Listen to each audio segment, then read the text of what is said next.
Bueno, hola de nuevo. Como en todas las transmisiones en vivo, siempre hay sus pequeñas fallas técnicas, pero ya creo que hemos solucionado lo de la invitación, así que vamos a esperar un ratito a nuestro invitado. Él es Daniel Linares, abogado por la Universidad de Lima, es socio fundador de Linares Abogados y ha sido considerado como uno de los mejores abogados del país en los últimos 10 años. Acá lo tenemos, sin más.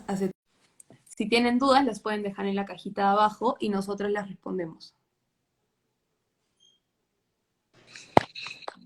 Ya estamos. Hola Daniela, discúlpame, que no manejo muy bien el Instagram.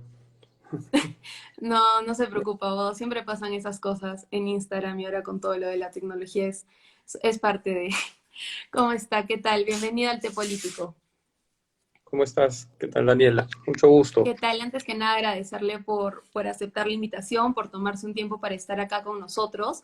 Bueno, lo presento un poco para que el público lo conozca. Usted es abogado por la Universidad de Lima, es especialista en litigio y solución de controversias en materia civil, comercial y arbitral. Si usted pudiera comentarnos un poco más de lo que hace, quizás qué le gusta ver en materia de derecho. Sí, bueno, tengo ya casi 30 años como abogado.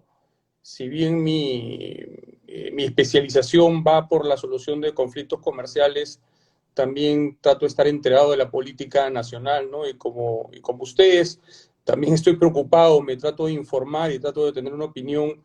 Y tal vez la ventaja que pueda tener es que soy abogado y me es fácil entender la coyuntura legal, ¿no? Eh, Claro. De hecho, y el hecho más reciente y quizás más controversial de la última semana ha sido la entrevista del presidente Pedro Castillo a CNN. De hecho, vi una columna que usted publicó en una red social y me pareció bastante interesante y quería empezar preguntándole si las declaraciones del presidente Castillo a este medio internacional podrían traerle consecuencias en el ámbito legal. Bueno, yo creo que las consecuencias ya se están viendo, ¿no? El presidente Castillo, desde mi punto de vista, no tiene clara cuál es la función de ser un presidente. Y toda que ha sido la primera entrevista que ha sido seria o ha entrado en profundidad, ha develado muchas de sus carencias y además muchas de sus intenciones.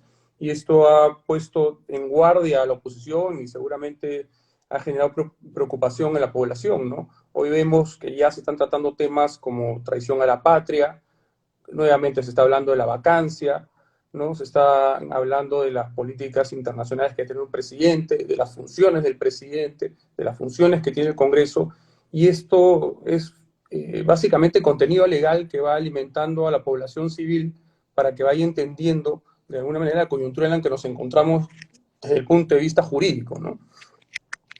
Claro. Y bueno, usted toca un punto interesante en relación a traición a la patria. Creo que una de las declaraciones más controversiales de la entrevista fue sobre entregarle el mar a Bolivia y someter esta decisión a votación popular. ¿Usted cree que podría armarse un argumento sólido para denunciar al presidente Pedro Castillo por traición a la patria? Bueno, yo creo que las declaraciones del presidente Castillo han sido infelices. Eh, Él, como te digo, no maneja de alguna manera los conceptos. La Constitución establece que nuestro territorio es inalienable, es intangible. Entonces, tratar de someter a una consulta popular, si le vamos a dar soberanía sobre el mar a Bolivia, si es que estamos hablando de soberanía, es un imposible. ¿Ok? ¿Por qué? Porque la Constitución no lo permite. Es más, ni por referéndum se podría hacer, ni por plebiscito, ni el Congreso, ni el mismo presidente lo pueden realizar. Ahora, ya la Cancillería emitió un comunicado, digamos que traduciendo lo que dijo el presidente, aunque en realidad cambiándolo, ¿no? Indicando que ya los tratados con Bolivia, porque sí existe el Bolivamar y una serie de prerrogativas que se le han dado a Bolivia, que no son soberanía, sino se le genera una zona franca para que pueda transportar personas y carga a través de la misma, ¿no? Y comerciar a través del Pacífico, ya se le han dado, ya se le ha ayudado a Bolivia. Si el presidente realmente pensó en eso, no lo dijo bien, ¿no? Porque aparentemente de lo que él estaba hablando era de darle soberanía en el mar, que es lo que quiere realmente Bolivia. La lucha de Bolivia con Chile es por soberanía, no es por solo acceso, es por Claro. tener dominio en esta zona. Si ustedes miran lo que es Bolivia Mar, la administración de la zona la tiene la municipalidad de Hilo, me parece, o sea, no la tiene el gobierno boliviano. Y bueno, es interesante porque muchas personas del entorno del presidente de la República tratan de traducir un poco lo que él dice, pero como usted menciona, creo que él no termina de entender que sus declaraciones como jefe de Estado tienen un peso muchísimo mayor que el de los ministros o el de los congresistas. Sí, bueno, el presidente justamente, porque tiene la obligación de defender nuestra soberanía, ¿no? Y es además el jefe de Cancillería del Perú, es quien maneja la política internacional, tiene una serie de prerrogativas constitucionales, como por ejemplo es el jefe supremo de las Fuerzas Armadas, ¿no? Entonces, el presidente debe ser el primero en defender nuestro territorio. Y acá, aparentemente, en esta entrevista, él no entiende eso, ¿no? Y él dice, si el pueblo lo quiere, se hace. Y no entiende toda la historia de Perú, la forma en que se han logrado estos límites, porque el Perú pasa de ser un virreinato a una república y comienzan una serie de conflictos, ¿no? Hemos tenido conflictos con Colombia, hemos tenido problemas con Brasil, ni qué decir con Chile o con Ecuador, que nos ha costado ir arreglando nuestros límites, como para de un momento a otro, por un cambio de gobierno que a un señor se le ocurre, empezar a regalar territorio, ¿no? Y bueno, en relación a la soberanía de los países, el presidente ha demostrado que no entiende muy bien quizás los márgenes o los límites que tiene defender la soberanía de nuestro país. Y además, en la entrevista se mantuvo al margen sobre dar su opinión sobre las dictaduras, ya sea en Venezuela, en Cuba o Honduras. En Honduras, un presidente de un país democrático debe dar su postura en relación a esto, es decir, rechazar estos países o debe mantenerse al margen. ¿No? El presidente es el que dirige finalmente nuestras políticas en relaciones exteriores, ¿no? Él tiene una jerarquía mayor al canciller, es el que determina qué políticas vamos a adoptar. Por ejemplo, ha sido y además me parece que el presidente faltó a la verdad cuando habló de Venezuela, porque lo real es que su gobierno ya tomó postura por Venezuela en el 2021. Nosotros tenemos embajador en Caracas, ¿no? Si ustedes recuerdan, fue una persona sumamente controvertida. Entonces, el presidente hace rato reconoció el gobierno de Nicolás Maduro. eh, y, es, y son de alguna manera relaciones que se están entablando hoy día con estas dictaduras a través de este gobierno. El otro problema es que también el presidente, por la entrevista que da, desconoce el Grupo de Lima, ¿no? El Grupo de Lima, que fue este grupo, me parece que eran 18 países que se agrupan para ayudar a Venezuela y luchar por su democracia. Tanto es así que en ese momento nosotros reconocimos al gobierno de Guaidó, recibimos embajador de Guaidó. Hoy día no lo tenemos y hoy día tenemos embajador peruano en Caracas en el gobierno de Maduro. Claro. Y bueno, creo que es importante entender también que el presidente de la República, siendo el presidente de un país que tiene tratados internacionales, debe respetarlos. Entonces, su palabra podría afectar quizás los vínculos que tenemos con otros países o las relaciones exteriores, tanto en comercio como en apoyo soberano. Mira, el Perú no es un país que sea autosuficiente, ¿no? El Perú es un país que necesita tener relaciones bilaterales, multilaterales con otros países, y es importante que esas relaciones se formen en base a coincidencias. Yo creo que en el transcurso de este tiempo vamos a ir viendo cuáles son las consecuencias del camino que comienza a tomar el señor Castillo, ¿no? El hecho de reconocer a Venezuela, el no querer hablar sobre Cuba o sobre Nicaragua o sobre estas dictaduras que son tan evidentes, ¿no? Y bueno, en relación a la vivienda en Breña y a un supuesto despacho clandestino, que es un tema que se ha hablado en los últimos meses, ¿podría usted explicarnos por qué es ilegal que un presidente se reúna con personas en un domicilio que no sea Palacio de Gobierno? Hay una norma de transparencia y gestión pública que obliga al presidente a tener no un despacho en cualquier domicilio, sino que tiene que tener en este caso el despacho en Palacio y tener una agenda abierta, que todo el mundo sepa lo que está haciendo, ¿no?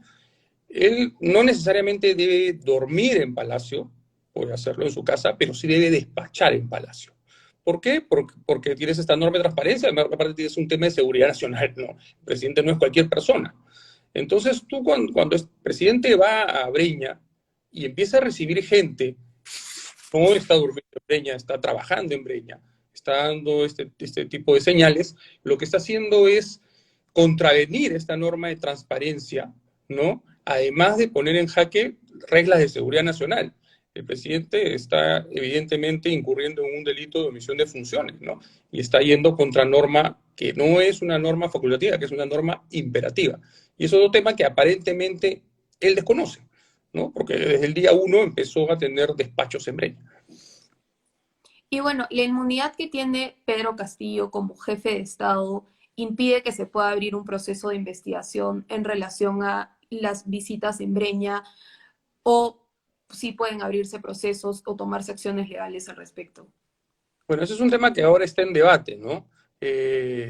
Porque la pregunta es, al presidente no se le puede condenar, pero se le puede investigar. La primera decisión que ha tomado Fiscalía ha sido tampoco se le puede investigar. Entonces ese es un tema que en este momento está en debate. La mayoría de abogados o la mayoría de opiniones ha sido en base a la corriente, sí se le puede investigar y luego se le puede condenar cuando termine sus funciones. Hay delitos, como por ejemplo lo que sería traición a la patria, si es que se configurara, yo creo que no se ha dado aún el supuesto, aunque hay una clara intención del presidente en un momento que luego ha sido rectificada por la Cancillería, no necesitaría de este antejuicio. Por ejemplo, en ese caso sí, con la sola denuncia se suspenderían las funciones del presidente. Claro. Bueno, y otro aspecto de la entrevista que de hecho fue bastante, creo que denso para la población, fue escuchar textualmente que el presidente dijo que él no tuvo ninguna formación como político, él no tuvo ninguna formación como presidente y que de alguna forma él se puso a servicio del pueblo, pero el hecho de que él tenga un desconocimiento amplio de las normas y de cómo funciona un país supone una amenaza nacional. Bueno, yo creo que eso ratifica lo que se pensaba y yo creo que da para volver a evaluar el tema de la incapacidad moral, ¿no?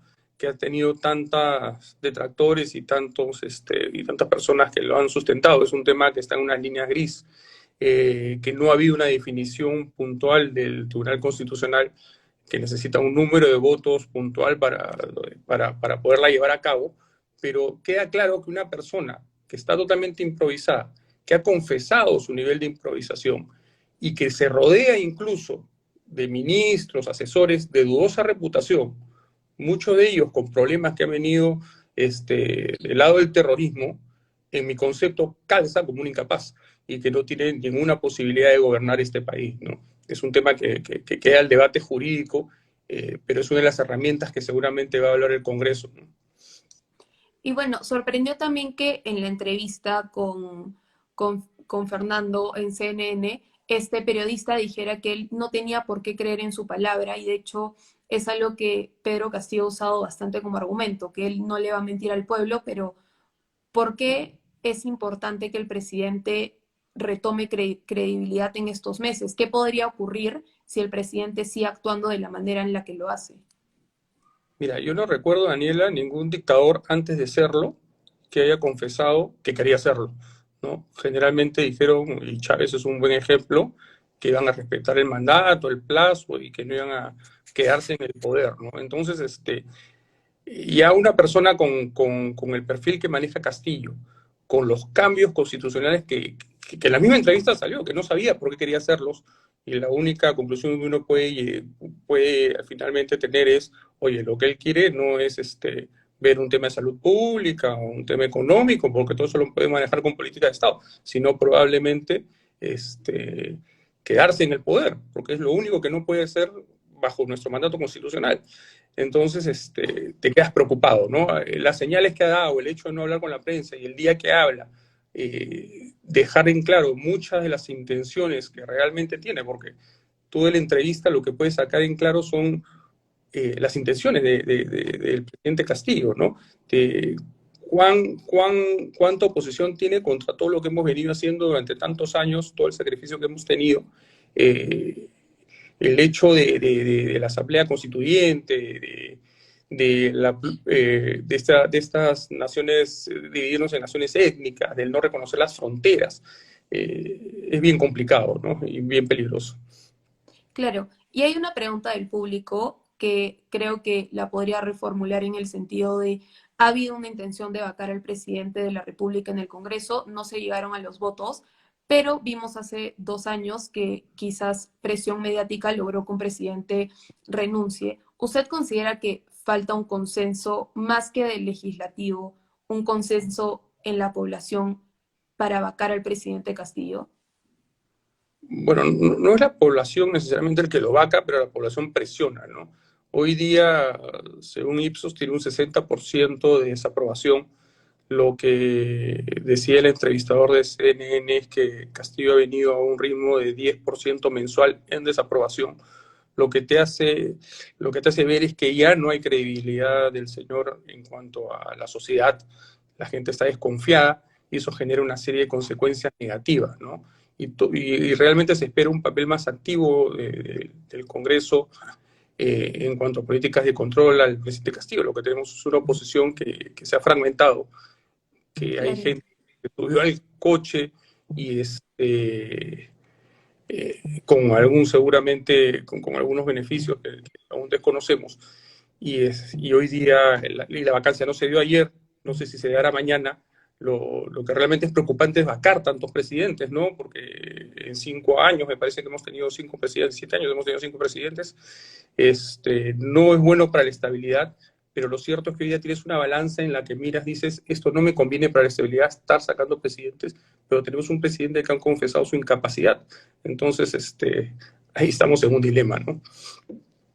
Claro, bueno, de hecho parece haber un problema estructural tanto gubernamental como en la norma, y lo que me gustaría preguntarles: para ser presidente de la República se necesitan requisitos muy básicos como ser peruano de nacimiento, tener más de 35 años de edad y tener derecho a sufragio.